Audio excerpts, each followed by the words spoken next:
Chapter 8. Hack your 9 to 5. Use your full-time job as a launching pad to freedom. In this chapter, I'll tell you what your boss never told you and teach you how to use your full-time job as a launching pad to make a lot more money in a short amount of time. Most people view their full-time job as a silo. They show up, do their job, connect with coworkers through lunch or office small talk, put in as little time as possible, and then head home. But this is a mistake. Optimizing your full-time job is essential if you want to make more money and hit your number in as few years as possible. While working for someone else is not the quickest path to wealth, there are many benefits that come with it that you won't get working for yourself. Even if your dream is to strike out on your own, you would be wise to keep your day job and take as full advantage of it as possible until you can make that dream a reality without having to worry as much about making money. This isn't about liking or not liking your job. It's about having the freedom and enough money to do what you want, whether that's taking a job you love for less money or retiring early. No matter where you are in your career or what job you have, if you approach it with the enterprise mindset, you can significantly reduce the amount of time it takes you to hit your number. Depending on where you are today and how aggressive you plan on being, it might take 5, 10, 20, or more years to hit your number, so you need to balance your short and long-term strategies. The goal is to get as much money out of your job as you can today and then look for opportunities to keep increasing it over time. Your short-term career strategy should be focused on increasing your market value and maximizing your salary and benefits, including any opportunities to work remotely or create your own schedule. Your longer-term career strategy should be built on taking advantage of the access you have to information and other people by networking, building skills, and learning as much as you can. So you can increase your value and learn everything you can about how your company make money so you can apply it to your future full-time jobs, side hustles, and business ventures. Short-term strategies. Your 3 short-term strategic goals are to maximize your benefits, make as much money as quickly as possible, and give yourself more flexibility with your time. Here's how to do it. Maximize your benefits. Let's look at your benefits first, since they are the easiest to maximize. If your company offers them, your benefits can be incredibly valuable in giving you more flexibility, or helping you save or make more money. But you need to take full advantage of them. Only about 34% of Americans actually pay attention to the materials they receive about their benefits, which is like leaving free money on the table. Taking full advantage of your benefits can easily add 20% or more to your entire compensation. While the health insurance, dental insurance, vision coverage, life insurance, disability insurance, HSA, FSA, transit benefits, and 401 matching contributions offered by your company are probably fixed, other benefits, such as how often you can work remotely, are probably negotiable. You can also negotiate additional vacation time, transportation support, and reimbursements for other expenses. A recent Millennial Money Reader was able to get his company to cover his cell phone and internet bill since he uses them for work, saving him over $150 a month. If you consistently add benefits to your salary negotiations, over time you could have a really sweet package. You should always take advantage of all insurance and tax-advantaged benefits that your company offers. Almost all the insurance benefits your company offers are worth participating in, since your employer is likely picking up part of the cost. You should also take advantage of as many pre-tax benefits as you can by contributing to an HSA, FSA, or 401 or opting into pre-tax transit offers if you drive or use public transit to get to work. Because the money you contribute to these accounts is taken from your pre-tax dollars. By participating in them, you reduce your taxable income, which means you'll pay less in taxes at the end of the year. This is especially useful if you have to spend the money on things like transit or healthcare costs. Anyway, don't worry, we will go into detail on how to maximize your tax-advantaged investment accounts in the investing chapters. Some companies provide HSAs to help employees who have high-deductible health insurance plans cover their medical expenses. When you enroll in one, you can contribute a certain amount of pre-tax dollars to pay for your medical expenses, and if you don't spend it in a given year, you can roll it over and it will keep accumulating. This is one of the main differences between an HSA and an FSA. While an FSA can be used in conjunction with any insurance plan, you lose any money that you don't spend by the end of the year. Plus, the contribution limits for FSAS are typically lower than they are for HSAS. As of 2019, individuals can contribute up to $3,500 per year to an HSA. If you have a family, you can contribute up to $7,000. Since you'll never lose the money, max out your HSA contributions to reduce your tax burden and to provide peace of mind, since you'll know you'll always have the money to pay for medical expenses when you need it. You can also use your HSA as another tax-advantaged investment account because you can keep your money invested and growing until you retire or need it. We've already covered how you should maximize your 401.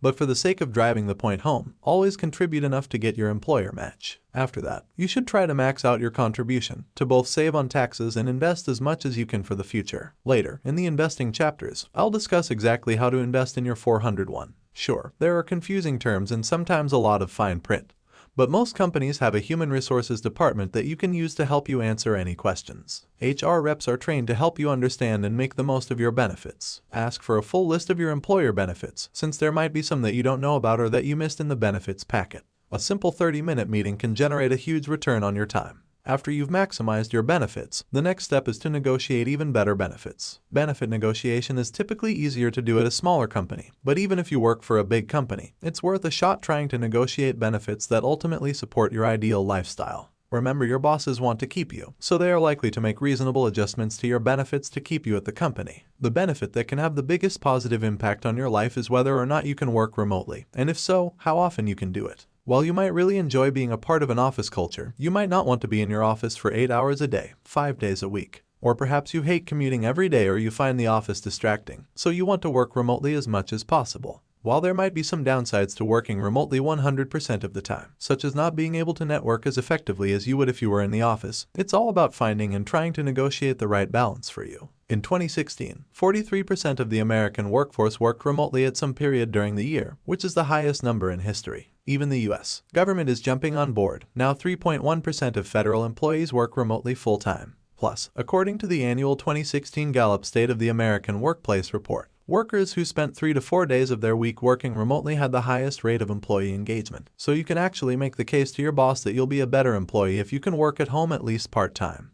While it might be hard to negotiate 3 to 4 remote workdays a week, you can start small and work up to a more robust remote benefit over time. Your ability to work remotely will ultimately depend on your current role in the company, the strength of your performance, and your value to the company. For example, if you're an assistant, you likely won't be able to work from home that often, if at all, unless, say, your boss also works remotely or is out of the office. But if you are in sales or marketing and perform well, you might be able to negotiate a really sweet deal. The stronger your performance and the greater your value to your company, the more likely your supervisor will be open to your working remotely. If you want more flexible remote work privileges, don't be afraid to ask. This benefit costs your employer nothing, and given the research into how work flexibility improves engagement, it may even increase your productivity and value to the company. Brandon, who walked away at 34, was able to negotiate the ability to work remotely full-time as a web developer, allowing him to travel and have almost unlimited flexibility while still having a full-time salary with bonuses and benefits. Because he didn't have to commute or buy work clothes, he saved a bunch of extra money that helped him reach financial independence faster. Drew, who lived in Chicago, worked in software sales and had sold over $2 million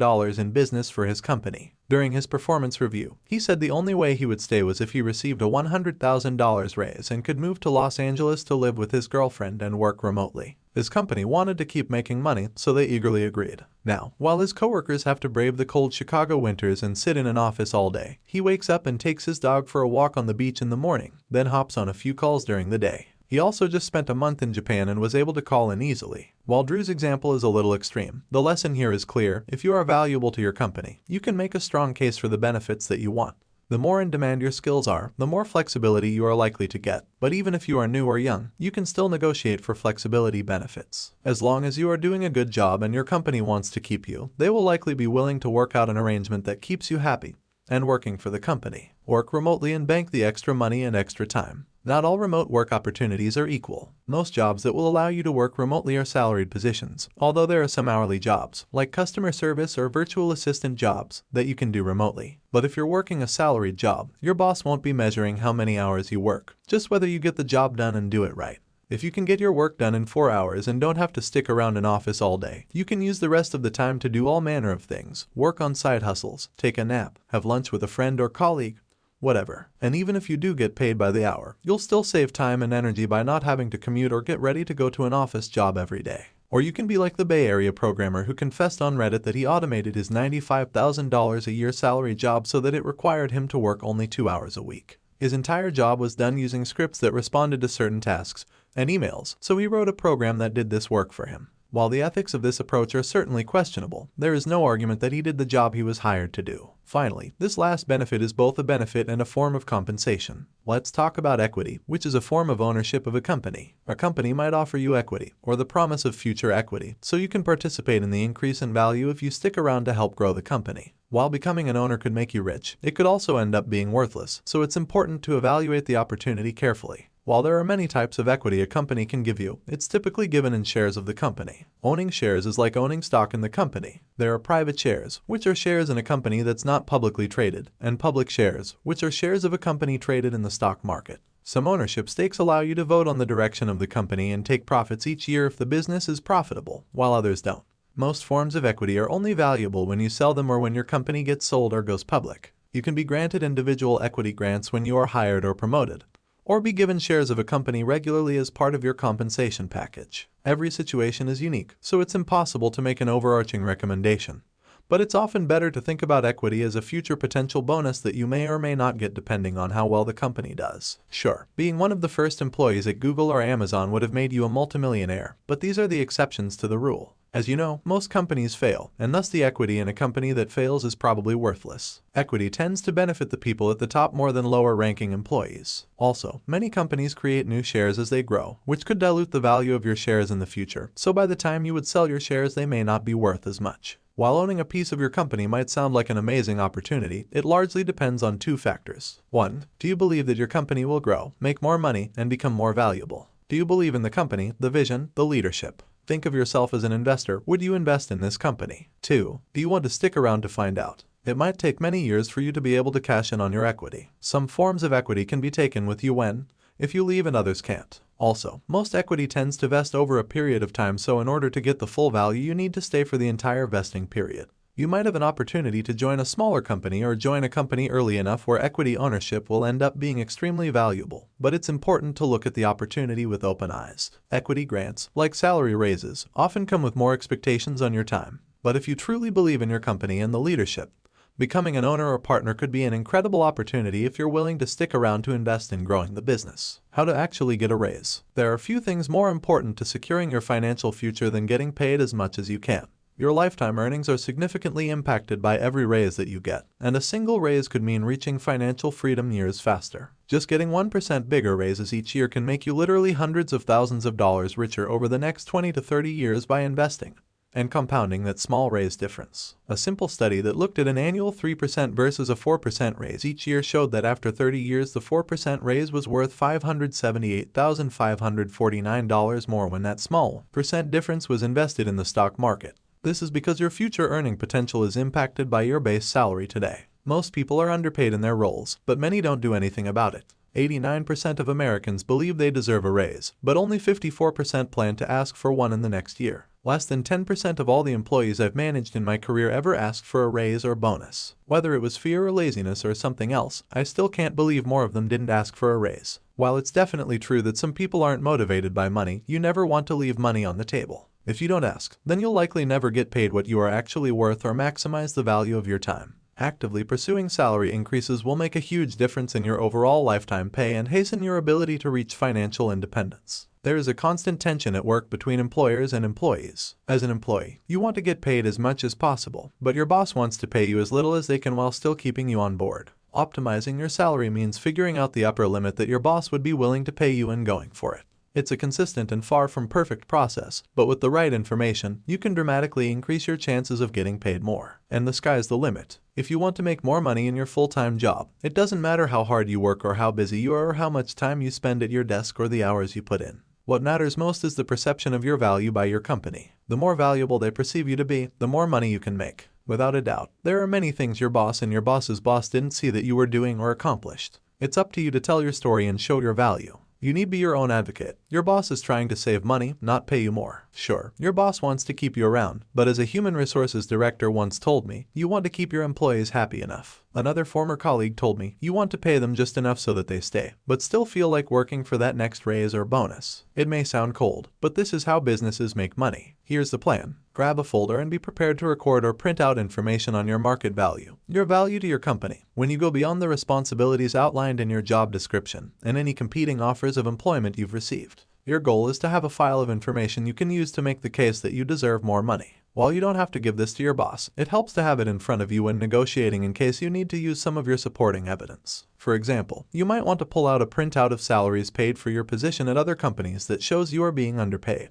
Or you might want to pull out an email from a recruiter telling you how much you could make at another company. You can also use the same information if or when you want to look for a new job. Not only will having this information help you accurately determine how much you should be getting paid, but it will also show your boss that you are prepared, that your request is based on data, and because you made such an effort, that you are serious about staying with the company. The more prepared, organized, and compelling your case is, the more money you will be able to get in your current and future roles. Getting paid what you're worth is about how the market, your company, and you value your time. You might find that after running the numbers and analyzing the market, you are no longer willing to trade your time for what your company is paying you. This might be the catalyst for finding a new job or building an entirely new career. How much is an hour of your life worth? How much money are you willing to trade for it? Keep this in mind throughout the evaluation and negotiation process. This is more than a job or a salary. It's your time and your life energy. Here's a simple 4-step process to figure out if you should ask for a raise and significantly improve your chances of getting one. 1. Figure out your current market value. 2. Figure out how valuable you are to your company. 3. Determine how much to ask for and the right time to ask. 4. Ask. Let's walk through the process in detail. This exact process has helped many millennial money readers make more money in their full-time jobs, including one who got an $80,000 raise. 1. Figure out your current market value. Companies are always trying to stay competitive, and they want to be able to hire the best talent. So your boss and your company are always trying to keep track of an employee's market value. You should be doing the same at least a few times a year because the demand for your position and your skill set are constantly evolving. Your market value is what another company would be willing to pay you to do your job, and in some areas like marketing or programming, your market value changes depending on the supply and demand for your position in your city. Your market value also increases as you build new skills and gain more experience. The higher the demand for your skill set, the more money you can and should make. And market demand can vary dramatically according to which city or country you are working in. So no matter where you live, you could potentially get paid more money doing your same job working remotely for a company in another city. To find out what your current market value is, you need to do 3 things. First, look how much others in your role in your city are getting paid. There are many tools online that can help you do this, but my favorites are the Glassdoor, LinkedIn, and Indeed salary checkers. Make sure you do searches for your job title and any other roles that are similar. Print out all of the comparison salaries and put them in your case-making folder. If you have a weird job title, then search by skills, not titles, and talk to a recruiter who can help you align your skills and role with the job title and comparative salaries. Second, contact recruiters who work in your industry. In most industries, there are recruiting firms and recruiters who are hired to fill open positions at companies. Simply search for recruiting company. The best thing about recruiters is that they are paid by the companies looking for employees, not by the potential employee or candidate. So you don't have to pay recruiters for information. They want to help you so they can place you in a job with a company and get paid by the company. Because these recruiters specialize in your industry and are close to the market, they can tell you based on your experience and skills how much you can and should be getting paid. Ask the recruiter specifically what the salary range is for someone with your skills, then print out their messages and put them in your case-making folder. I recommend talking to at least 2 or 3 recruiters at different firms because they will have different viewpoints. Thus, you'll have multiple salary reference points to include in your analysis. Third, look for research put out by recruiting firms, industry groups, and associations in your industry. Most industries have firms and associations that publish salary guides, many of which include handy tables to help you calculate salaries specifically in your city based on a multiplier. Just search for salary guides in Google and boom, there will probably be a report as a starting point. Print them out and put them in your folder. As a bonus, if you want to leave your company, and over time, having relationships with recruiters can open some amazing opportunities. And even if you don't want to leave your company, a recruiter might find and send you an opportunity that you can't refuse. Brian, a 27-year-old millennial money reader in Syracuse, New York, hit me up and asked me how he could find a higher paying job.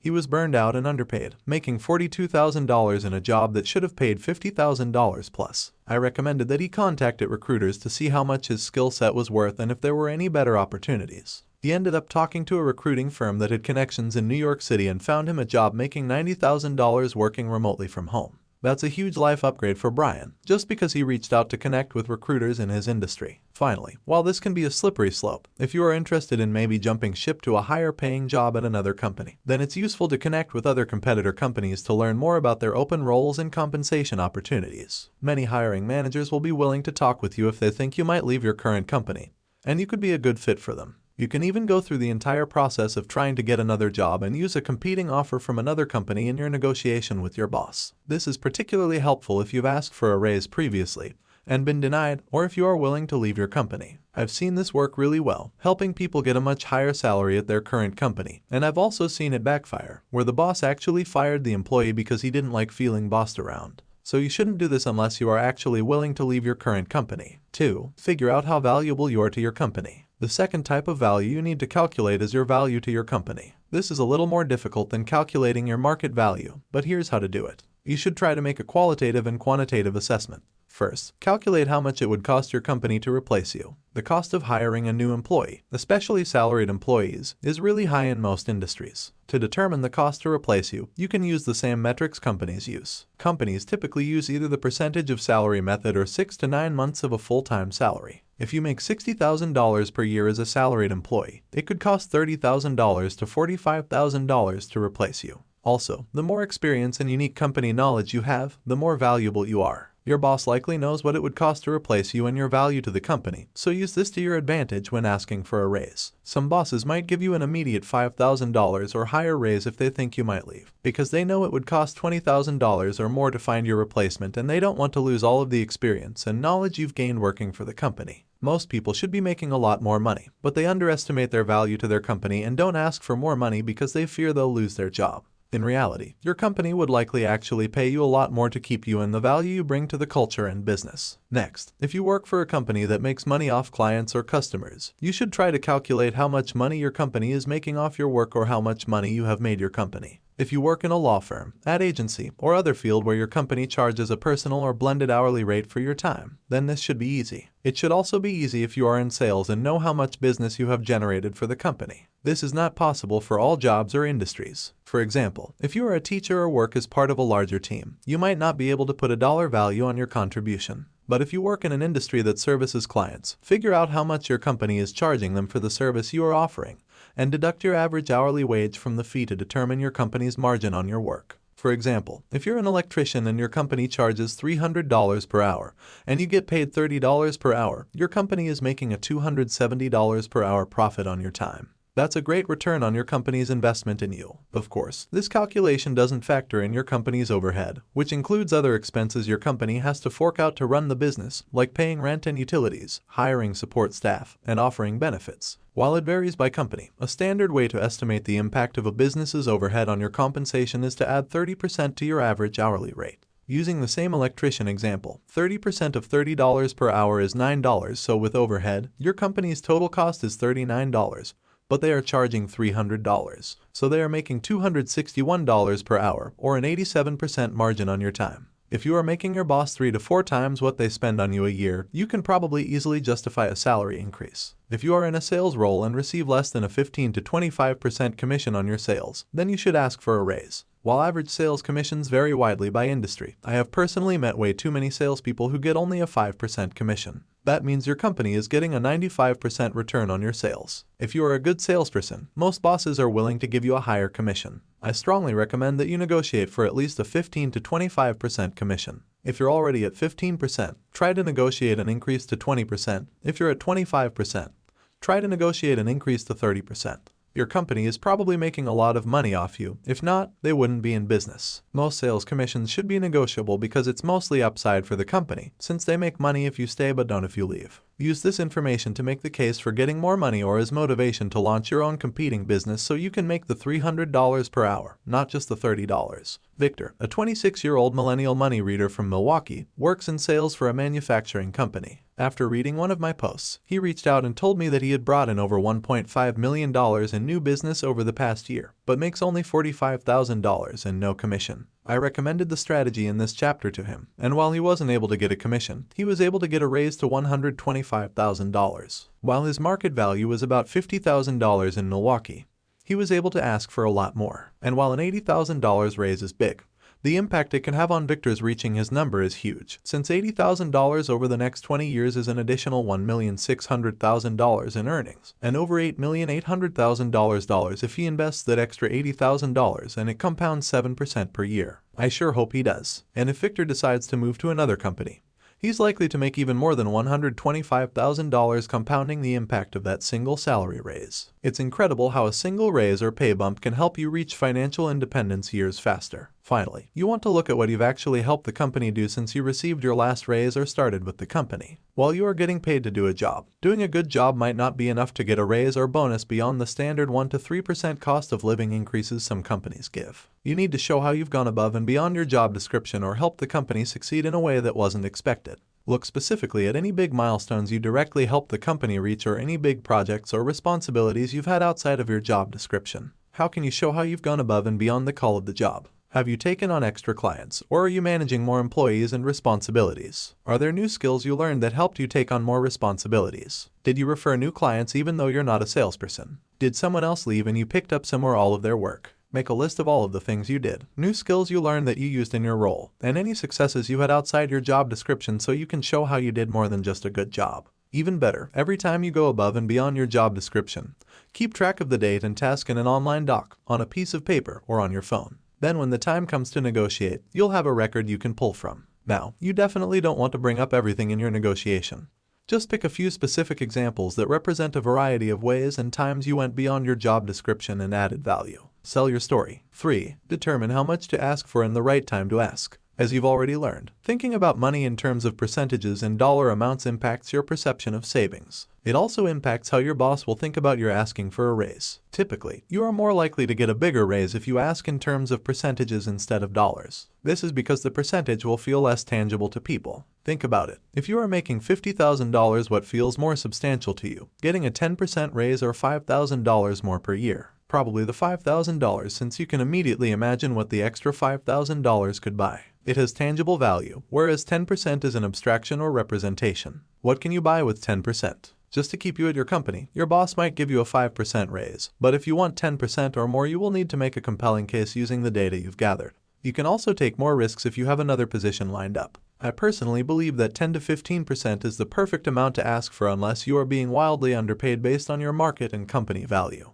If you do find that you are really underpaid, then you can go in with your research and ask for a raise that pays you at least the market rate for your position. Ask for the upper bounds of the salary range. If you are getting paid significantly under your market value, then you realistically could get a raise of 20+% to the market level by making the case using the data you found online and from recruiters. That's an incredibly high ROI for just doing a bit of research. If your company wants to keep you, they will give you a raise to get you at market rate. Not all companies will be in a position to give you a raise, and some will be but will say no. Even if you ask, there are many excuses bosses use to say they can't give you a raise, like we didn't hit our numbers, sales are down, or we don't have the budget. It's up to you to decide if you believe them and if you're willing to stay under those circumstances. A lot of employees don't know when to ask for a raise or ask at the wrong time. When you ask can have a huge impact on whether your boss says yes. First, look at where you are in your career and your responsibilities. It's important to monitor your market value and value to your company regularly, at least twice a year and more if your job responsibilities change. If you've done all the research and are determined to ask for a raise, the next step is to think about the actual timing.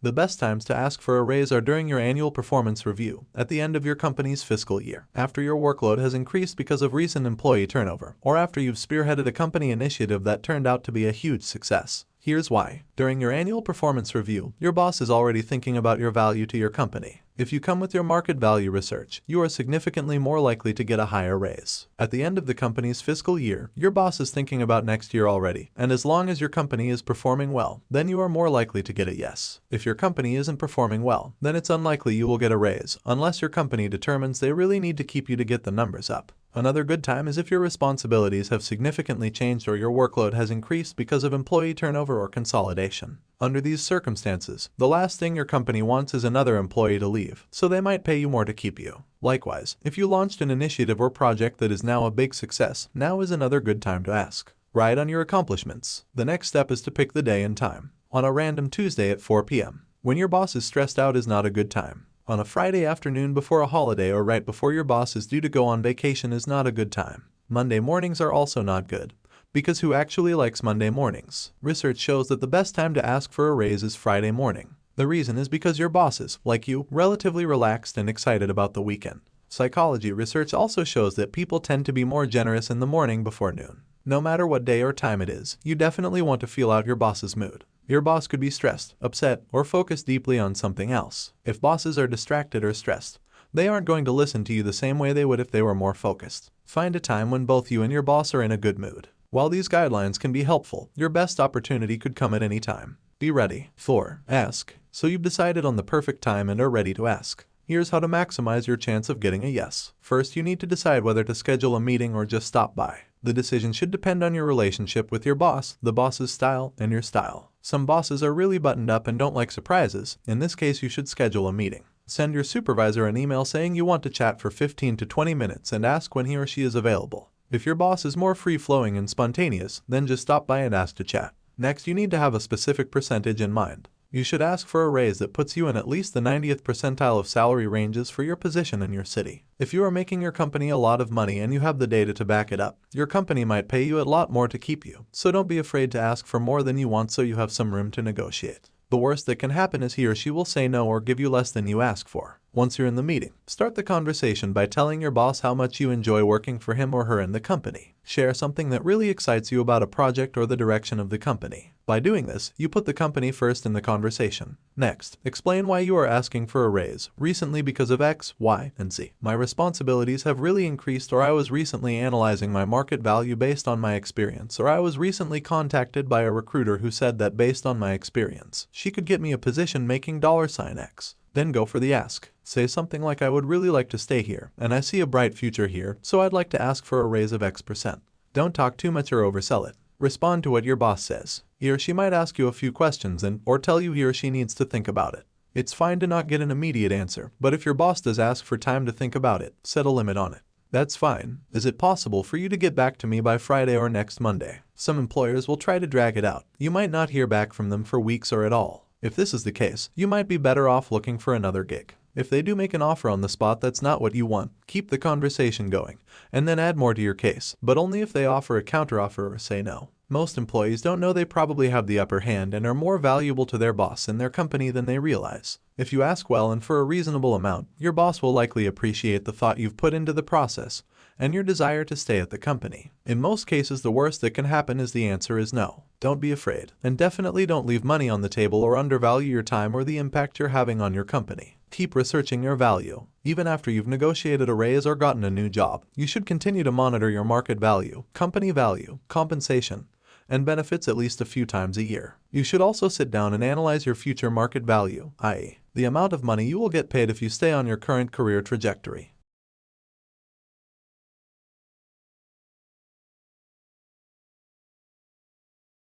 For example, if you are a junior graphic designer but want to be a creative director in the next 5 years, look at the path to get there and the amount of compensation you can expect. Look for similar jobs you could get that have higher earning potential and pick up any new skills to increase your chances of getting there. It's remarkable how much more some jobs pay than others even when they require a similar skill set, and the availability of data makes it easier to aim for higher paying jobs. If you don't like your current career trajectory, deviate from it as soon as you can. Plan your path and you'll be much more likely to get there. Doing this analysis every so often will also help you to keep an eye out for lots of opportunities, not only to get a raise, but to get a new job or strike out on your own. And you'll be better at determining your real market value over time. Long-term strategy, skills plus networking equals money. While your short-term strategy is built to maximize today, realistically you still have 5, 10, or 20 or more years of working until you hit your number. Your longer-term strategy should therefore be focused on building your own value by learning as much as you can, leveraging mentors, building a network and an audience, and acquiring in-demand skills you can use throughout your career and life. Skills are the currency of the future, meaning that the more valuable skills you can learn now, the more valuable you will be and the more money you will make later on. The higher the demand and the more diverse your skill sets, the more money you can make and the more options you will have. There's also a ton of value in building and blending two different and seemingly opposing skill sets. For example, you can make more money if you know how to code and can also sell, or if you have graphic design and analytics skills, or excel in marketing skills. The more diverse and well-rounded your skill sets, the more money you'll make and the easier it will be to side hustle. One of the best graphic designers I know is actually a full-time veterinarian, but she enjoys designing on the side. She learned most of it through free YouTube videos. Without a doubt, one of the most important and valuable skills you can and should learn more than any job is how to sell. Selling and winning business is a highly valued and highly compensated skill set in any company, and also essential if you want to build a profitable side hustle. Many of the jobs in the future don't exist yet, but by building diverse skill sets and continuing to learn and grow, you'll thrive in the future. Look at your skills today and start both filling in the gaps for the job you want tomorrow and learning new skills that interest you. There will likely always be demand for selling, communicating, marketing, branding, designing, coding, and synthesizing data in some form.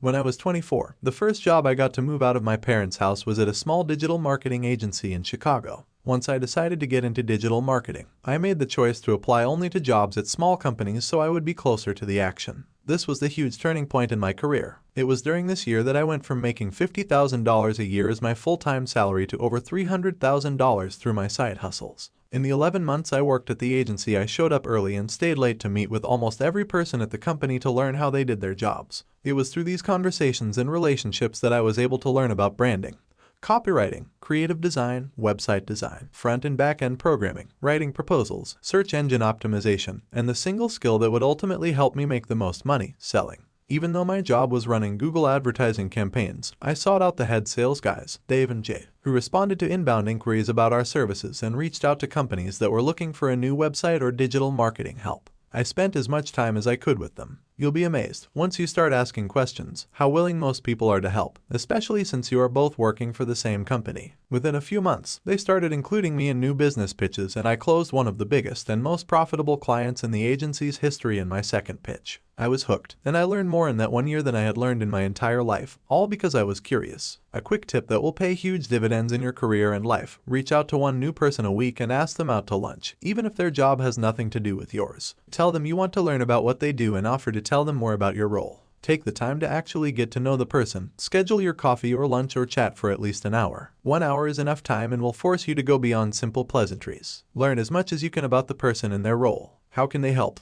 How can you help them? I started doing this in 2011, and it was really hard for me at first, since I'm a natural introvert.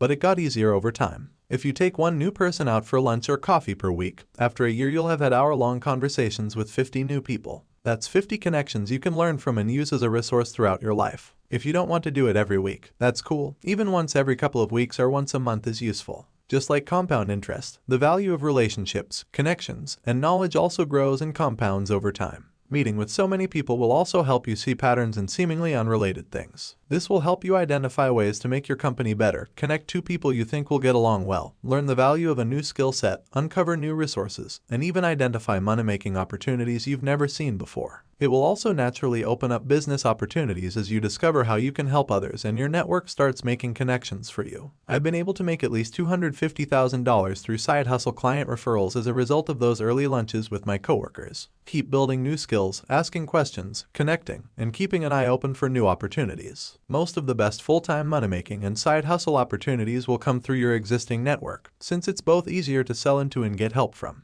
Many of the best jobs are given to people who have an in or know someone at the company, not through a blindly submitted job application online. Now that you've optimized your full-time job and are ready to use it as a launching pad, you need to start making money in your extra time through side hustling. This is when you can really ramp up your savings, learn new skills, and start making a lot more money on your own terms. Recap. 1. Your full-time job is an incredible income opportunity, and you should use it as a launching pad by maximizing your benefits and salary opportunities while building other income streams. 2. Maximize your benefits. Meet with your HR team to determine what benefits you have and how to maximize them. Almost all benefits are worth participating in. Look into HSA, FSA, 401, continued learning, various forms of insurance, and remote work opportunities. If you are unhappy with a benefit, try negotiating for a better one. Not maximizing your benefits is like leaving money on the table. 3. Maximize your salary. Your company is trying to make as much money for your time as they can, so use this to your advantage when negotiating for a raise. Research and print out information on your current market value to your company, and any competing offers of employment you've received. The net impact of even a single raise will be huge over your career. 4. Figure out if you should ask for a raise by analyzing the current market demand for your skills and experience. You can do this simply by looking at salary comparison websites like Glassdoor, contacting recruiters, and reading industry salary reports. Then, if possible, try to calculate your value to your company and what it would cost to replace you. Also make a list of everything you did above and beyond your job description. 5. Determine how much to ask for and the right time to ask. You are more likely to get a bigger raise if you ask in terms of percentages instead of dollars. If you are getting paid significantly under your market value, then realistically you could get a raise of 20+% to the market level by making the case using the data you found online and from recruiters. 6. Pick the right time and ask. 2 good times are during your annual performance review and if your responsibilities have changed significantly. Research shows that the best time to ask for a raise is Friday morning. The reason is because your boss, like you, is relatively relaxed and excited about the weekend. Research also shows that people tend to be more generous in the morning before noon. 7. Keep researching your value and your future market value, i.e., the amount of money you will get paid if you stay on your current career trajectory. Look up the salaries of the roles you will move into over the next 3 to 5 years. If you don't like what you find, pivot as soon as you can. 8. Skills plus network equals money. Skills are the currency of the future. The more valuable and diverse your skill sets are and will be, the more money you will make. Keep building your skills and your network and they will pay huge dividends over time.